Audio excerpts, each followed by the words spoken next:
오늘은 성령 강림 후 두 번째 주일입니다. 그리스도의 교회는 성령 강림을 통해서 비로소 태어났고 성령의 인도하심을 따라 그리스도의 말씀을 증거하면서 하나님 나라를 확장하는 사명을 감당하는 공동체가 되었습니다. 그것은 예나 지금이나 동일합니다.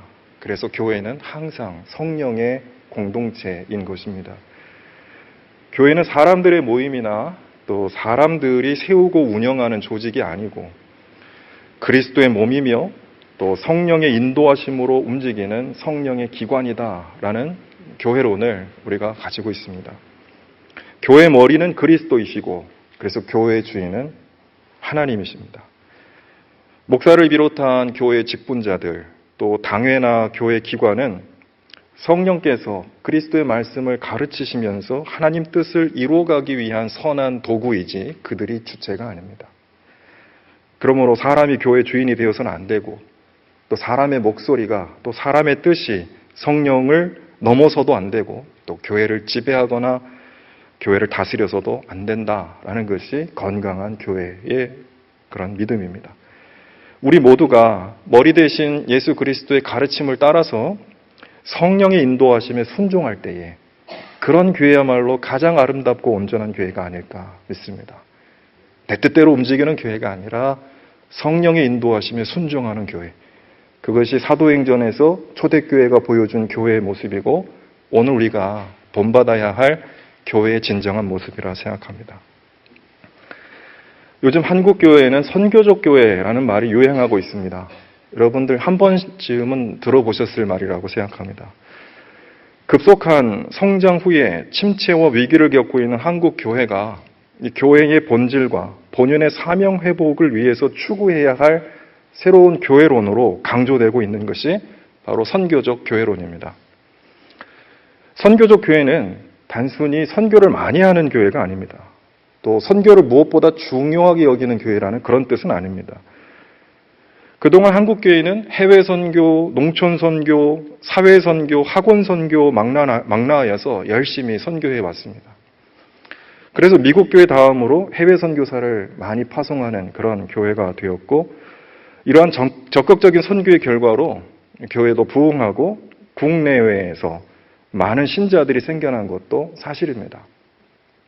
그런데 문제는 선교에 많은 노력을 기울이며 외적인 성장을 이루었지만 교회는 내적으로 성숙되지 못하였고 선교가 교회의 중요한 사업은 되었지만 교회의 삶으로 자리 잡지 못하였고 선교 기관과 건물을 세웠지만 그리스도의 사람을 길러내는 데는 실패하고 있습니다. 교회는 대형화되고 숫자적으로 늘어났지만 하나님 나라는 확장되지 못하고 오히려 교회의 외형적 숫자적 확장이 복음 전파와 하나님 나라 확장의 걸림돌이 되는 역설을 우리가 경험하고 있습니다. 선교적 교회로는 이에 대한 반성을 담고 있습니다.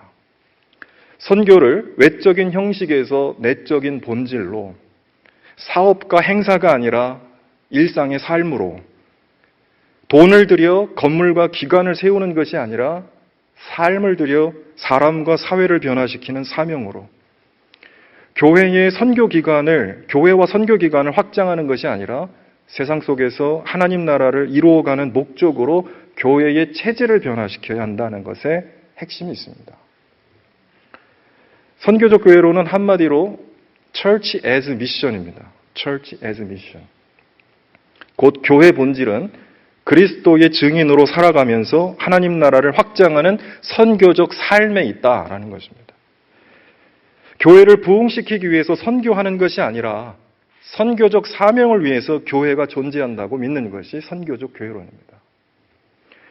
또한 선교를 교회 사업과 프로그램으로 수행하는 것이 아니라 우리 모두가 각자의 삶의 자리에서 그리고 교회가 놓인 자리에서 선교사의 삶을 사는 것입니다. 선교사만 선교를 하는 것이 아니라 초대교회처럼 모든 그리스도인들이 일상생활 속에서 이웃과의 관계 속에서 그리스도의 증인으로 살아가는 것이 선교적 교회입니다. 선교적 교회로는 침체된 교회를 활성화시키기 위한 교회 부흥 프로그램의 일환이 되어서는 안 됩니다. 교회 본질을 회복하고 그리스도인들이 세상 속에서 일상의 예배와 선교적 삶을 살아가도록 변화시키는 새로운 종교개혁 운동이 되어야 한다라고 믿습니다. 오늘 말씀 속에서 하나님이 기뻐하시는 일상의 예배가 무엇인지, 선교적 삶이 무엇인지 함께 은혜를 나누며 묵상하는 시간을 가졌으면 합니다. 우리가 읽은 본문 말씀 창세기 23장은 아브라함이 그의 아내 사라가 127세를 살고 세상을 떠나자 아내를 위해서 매장지를 구하는 과정을 담고 있습니다. 사라가 죽은 곳은 기럇 아르바, 곧 헤브론이라는 지역이었습니다. 이곳은 창세기 13장에서 아브라함이 조카 롯과 헤어진 이후에 정착한 마므레라는 지역입니다. 이름이 여러 지명으로 나오기 때문에 헷갈릴 수 있지만 기럇 아르바, 헤브론, 마므레 다 같은 지역이고 이곳 특별히 상수리 나무가 많아서 상수리 나무들이 있는 곳이라고 표현되기도 합니다. 또한 이곳은 아브라함이 하나님을 위해 제단을 쌓아 바친 곳입니다. 롯과 헤어진 다음에 아브라함의 상실감이 컸어요. 그때 하나님이 위로하셨어요. 거기에서 아브라함이 단을 쌓아 예배하면서 하나님께 바친 곳이 바로 마므레라는 지역입니다. 창세기 15장에서는 하나님이 아브라함에게 나타나 자손과 땅에 대한 약속을 하시면서 언약을 맺은 그곳이 바로 이곳입니다. 메소포타미아 출신 이민자 아브라함이 하나님의 약속을 믿고 고향을 떠나 이리저리 옮겨 다니다가 마침내 하나님과 언약을 맺은 약속의 땅이었고 마지막으로 사라가 숨을 거둔 곳이기 때문에 아브라함에게 이 땅은 매우 특별한 의미가 있는 장소였습니다. 그래서 이제 사라의 매장지를 구하여 이제 그 땅에 영구적으로 정착하기를 바랬던 것입니다. 아브라함은 23장 4절에서 그 땅을 소유하고 있던 헷 족속에게 나는 여러분 가운데 나그네로 떠돌이로 살고 있습니다 라고 말하면서 아내를 묻을 땅을 얻고자 청혼하였습니다. 그러자 헷 족속은 아브라함에게 어른은 하나님이 우리 가운데 세우신 지도자이십니다 라고 말하면서 그가 묘지로 쓰겠다고 하면 아무도 거절할 사람이 없을 것이다. 그렇게 답변하였습니다. 히브리어 원어 성경을 보면 하나님이 우리 가운데 세우신 지도자라는 뜻의 원어는 네시 엘로힘이라고 되어 있는데 글자 그대로 번역하면 위대한 통치자, 하나님의 통치자라는 뜻이 있습니다. 그런데 그리스어로 기록된 구약 성경인 70인역에 보면 바실레우스 파라테우라고 번역되어 있어서 하나님으로부터 온 통치자라는 뜻으로 되어 있습니다. 아브라함은 자신을 나그네와 떠돌이라고 말했지만 헷 족속은 그를 가리켜 하나님이 세우신 지도자, 하나님으로부터 온 지도자, 하나님이 보내신 지도자라고 인정하고 있었던 것입니다.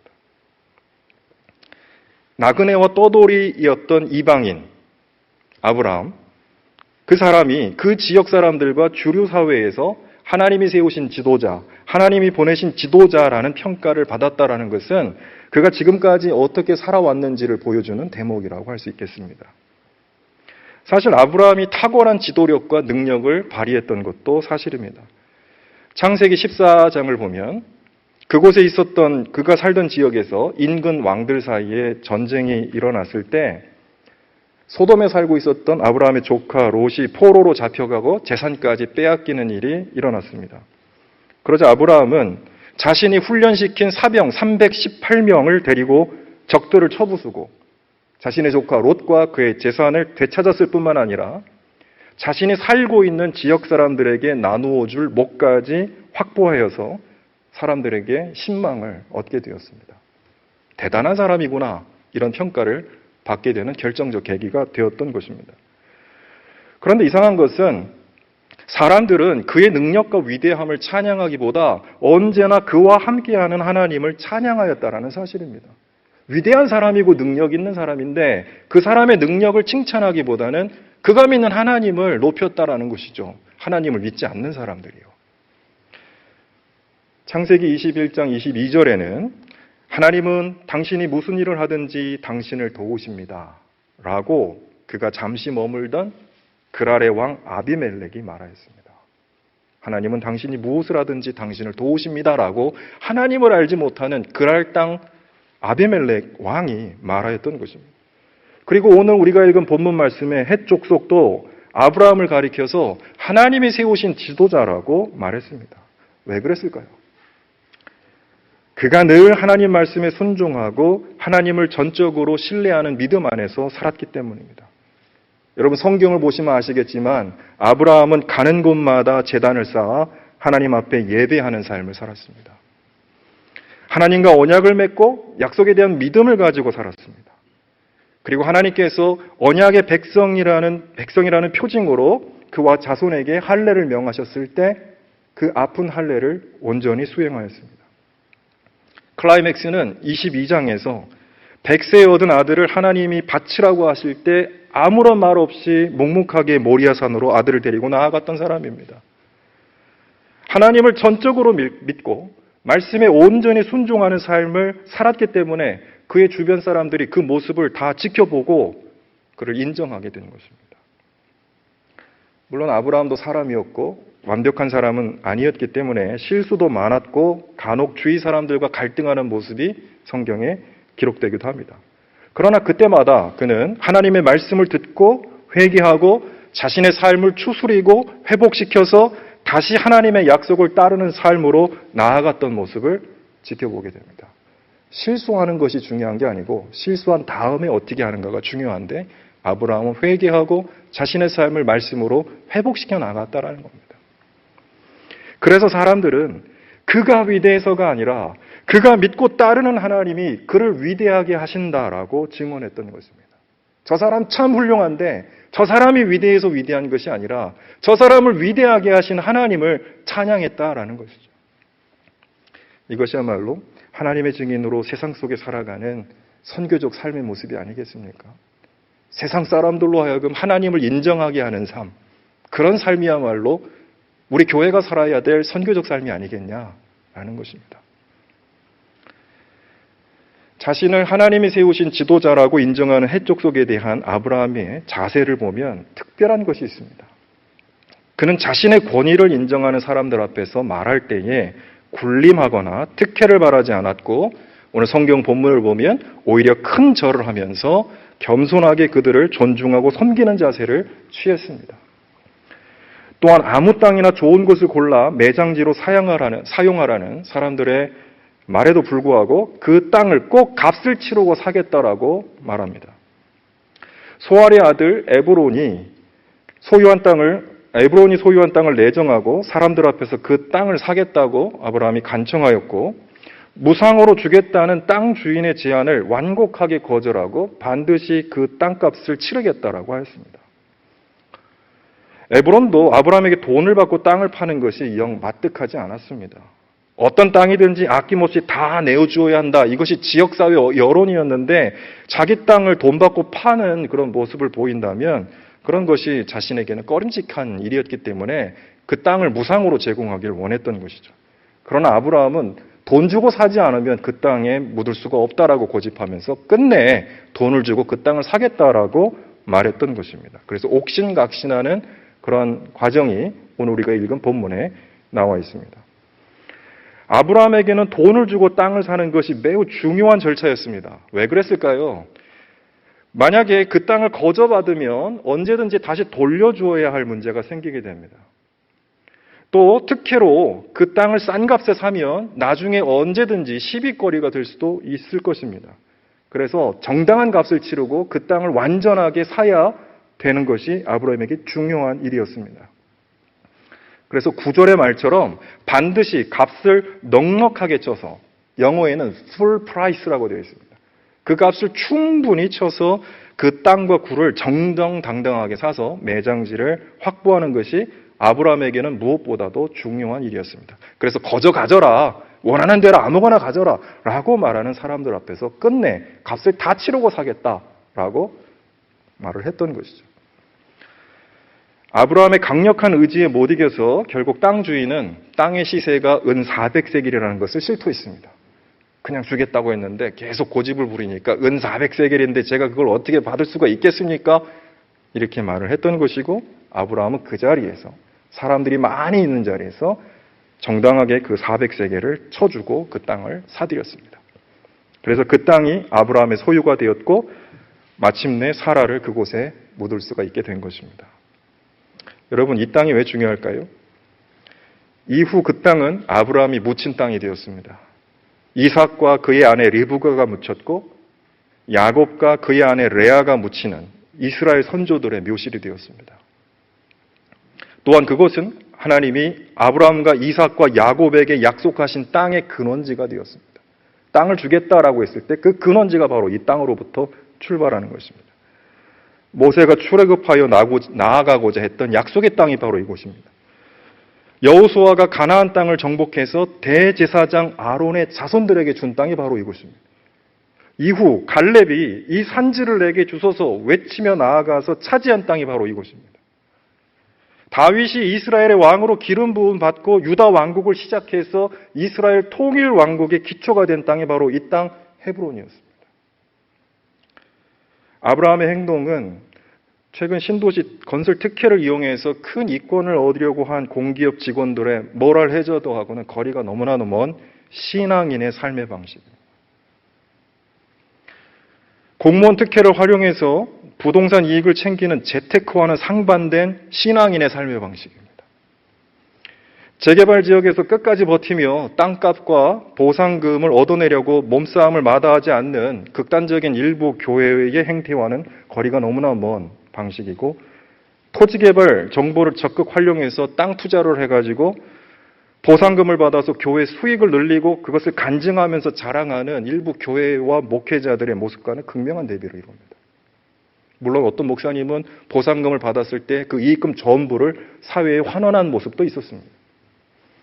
그러나 신앙인의 삶이 무엇이어야 하는지 아브라함은 우리에게 보여주고 있습니다. 믿음은 교회 안의 예배와 종교 활동에 국한되는 문제가 아니라 세상 속에서 사람들과 함께 살아가는 삶의 방식이 되어야 합니다. 그것이 믿음이어야 합니다. 교회 안에 국한되는 믿음이 있다면, 교회 안에서만 작동되는 믿음이 있다면 그건 선교적 교회가 아니고, 그 믿음이 세상 사람들과의 관계 속에서 이루어지는 삶의 방식이 된다면 그것이 진정한 의미의 선교적 교회인 것입니다. 특히 하나님의 약속을 이 세상 속에 이루어가는 하나님의 거룩한 백성, 왕같은 제사장, 그리스도의 증인이라면 세상 사람들에게 영적, 도덕적 지도력을 인정받고, 그래서 우리의 삶의 방식이 존경과 신뢰를 얻어야 하는 것입니다. 존경은 받지 못할지라도 상식에 어긋나서 손가락질을 받는 데까지 추락하면 아무리 해외 선교, 농촌 선교를 많이 한다고 하더라도, 교회가 교인 수나 재정으로나 외형적으로 성장하여 큰 교회가 된다고 할지라도 하나님 나라를 세상 속에 이루어가는 선교적 교회로서는 완전히 실패하는 것입니다. 하나님이 소금의 맛을 잃어버린 사람들에게 외면당하는, 소금의 맛을 잃어버려 사람들에게 외면당하는 교회를 통해서 영광을 받으실 수 있겠습니까? 세상 속에서 빛을 잃어버린 교회가 하나님의 영광을 빛낼 수 있겠습니까?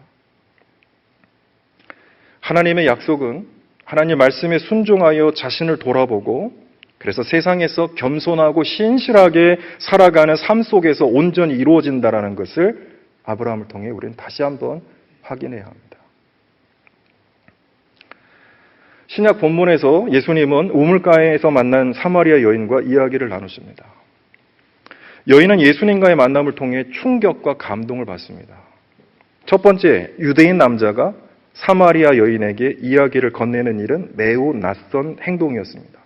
두 번째, 목이 말라 자신에게 물을 달라고 하면서 영원히 목마르지 않을 영생하는 물을 주겠다라는 말씀에 놀라움을 느꼈습니다. 여인은 삶의 고통과 범민 속에서 영적인 갈증을 느끼고 있었는데, 그 갈증을 예수님이 아시고 영혼의 갈망을 채우겠다라는 말씀을 하셨을 때, 그런 물을 주시겠다라는 말씀을 하셨을 때 여인은 감동을 받았던 것입니다. 셋째로, 이 여자에게는 여러 남편이 있었지만 그들로 인해서 무너지고 망가진 자신의 삶을 예수님이 정죄하거나 비난하지 않으시고 충분히 이해하시고, 이제 이 여인에게 하나님 앞에 영과 진리로 예배해야 된다는 말씀을 주셨을 때, 이 말씀은 여인의 삶을 송두리째 흔들고 새로운 삶으로 나아가도록 이끌었습니다. 남편이 왜 그렇게 많았을까요?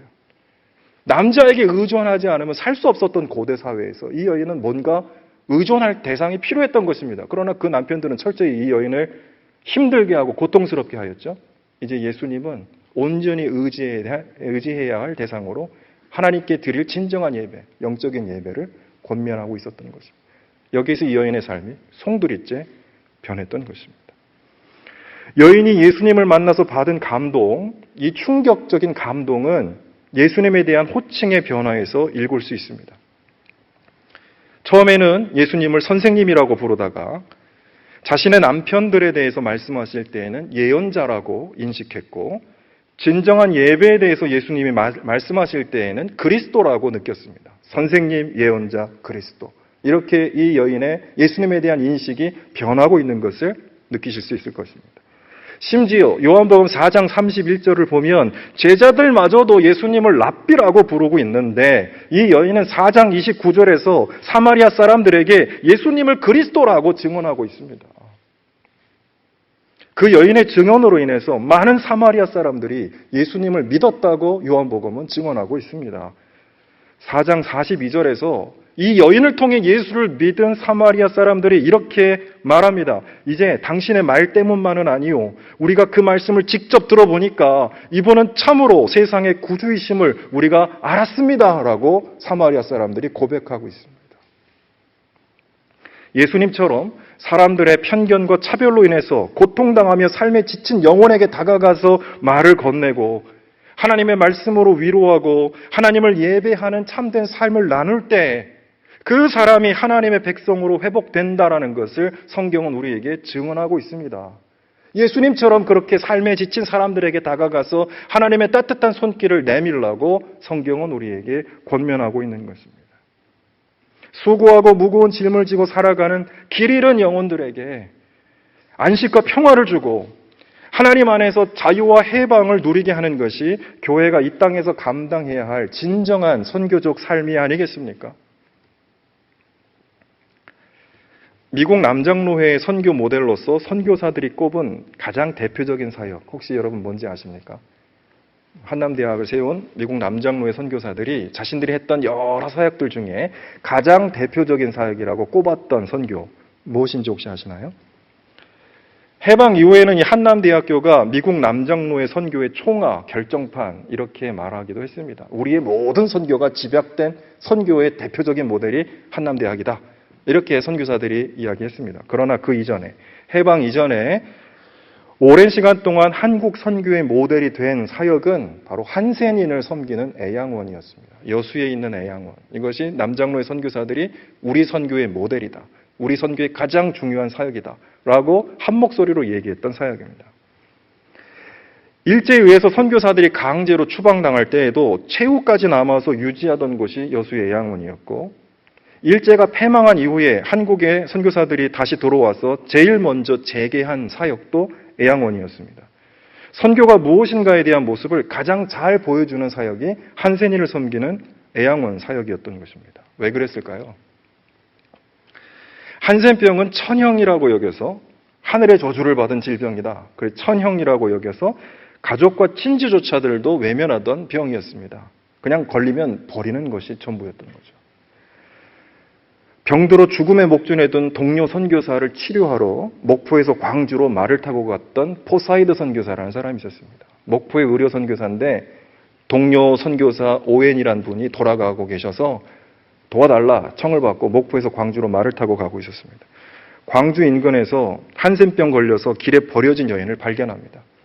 그래서 자기가 타고 가던 말 위에 여인을 태우고 자기는 걸어서 광주로 들어온 것이죠. 말을 태우고 한센인 여자를 데리고 광주로 들어왔을 때 그 광경을 지켜보던 모든 사람들이 다 얼음이 되었습니다. 다 얼어붙었어요. 이건 뭐지? 이 충격, 공포, 놀라움. 나중에 광주의 성자라고 존경을 받던 목사님이 있습니다. 최흥종이라는 목사님인데 이분은 한센병자와 거지들을 돌보면서 그곳에서 성자라고 추앙을 받는 그런 목사님입니다. 최흥종 목사님이 그 당시에 조사였어요. 선교사 조사였는데 그 광경을 보고 충격을 받았던 거예요. 그래서 이 포사이드 선교사 행동에 큰 부끄러움을 느끼면서 회개하는 계기가 되었다라고 고백했습니다. 나는 동족이고 한국인인데 저 여자를 한 번도 불쌍해 본 적이 없는데 선교사들은 어떻게 저렇게 하고 있는가라는 그 모습 속에 부끄럽고 창피하고 자신의 삶을 돌아보고 앞으로 그렇게 살면 안 되겠다라고 하는 충격을 받은 그 사건이 바로 이 일이었습니다. 사람들이 외면하여 버린 지극히 작은 사람을 소중히 여기는 것, 그것이 기독교 신앙이고 그것이 선교라는 사실을 깨달았던 것입니다. 한센병 환자들의 몸, 마음, 영혼을 치유하면서 한센인들로 하여금 하늘의 저주를 받아 버려진 사람들이 아니라 하나님의 축복을 받아 선택된 존귀한 사람들이라는 자기 고백을 갖도록 만들었던 것이 한센인 사역이었습니다. 하늘의 저주를 받아 버려진 사람이 아니라 하나님의 선택을 받아 축복받은 존귀한 사람들이라는 자기 고백. 이것은 그 어떤 종교나 철학이나 정치도 하지 못했던 위대한 혁명이었다고 선교사들은 말합니다. 그래서 한센인들과 같이 차별당하는 지극히 작은 사람을 존엄한 인간으로 소중히 여기는 세상을 만드는 것, 그것이야말로 선교다라고 선교사들은 입을 모았던 것입니다. 그래서 무엇보다도 애양원을 소중히 여겼던 것입니다. 우리의 일상 속에서 만나는 지극히 작은 영혼을 소중히 여기면서 그리스도의 사랑으로 품어주는 것이 선교적 교회의 모습인 줄로 믿습니다. 굳이 해외 선교 나가지 않아도 우리 일상 속에서 얼마든지 선교사의 삶을 살아갈 수 있다라는 것이죠. 부끄러운 고백하겠습니다. 제가 2013년에 기독교학과 교수가 되어서 감사로 은혜로 교수직을 감당하다가 어느 순간 하나님 저한테 그렇게 묻더라고요. 너 너무 편하게 살고 있는 거 아니냐. 선교사들의 삶을 봐라. 너는 뭐하고 있냐. 라는 마음을 주셨어요. 그때부터 제가 고민이 생겼어요. 이 교수 사역도 귀하고 좋은 일이지만 내가 선교사로 나가서 일하는 것이 주님의 뜻이 아닐까. 그런 고백을, 그런 생각을 심각하게 했었습니다.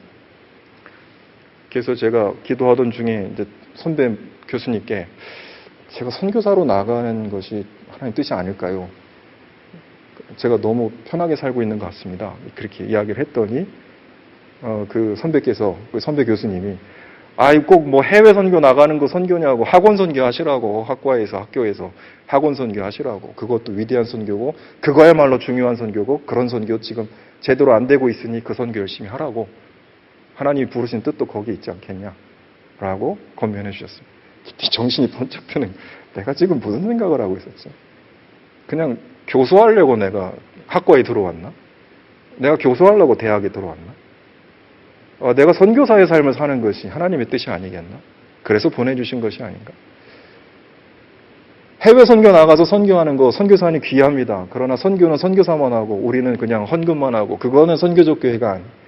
우리 한 사람 한 사람이 그리스도의 증인으로 살아가는 거, 이게 선교적 교회고, 교수면 교수로서, 또 일하는 사람이면 일하는 사람으로서, 학생이면 학생으로서 어떤 자리에 있든지 간에 내가 그 일을 충실히 행하고 하나님 뜻대로 그 자리에서 하나님의 영광을 드러낼 수 있다면, 그래서 하나님을 믿지 않는 사람들이 하나님 정말 아름다우신 분이구나, 멋진 분이구나 라고 고백하게 할 수 있다면 그것이 가장 훌륭한 선교가 되지 않겠느냐라는 것입니다.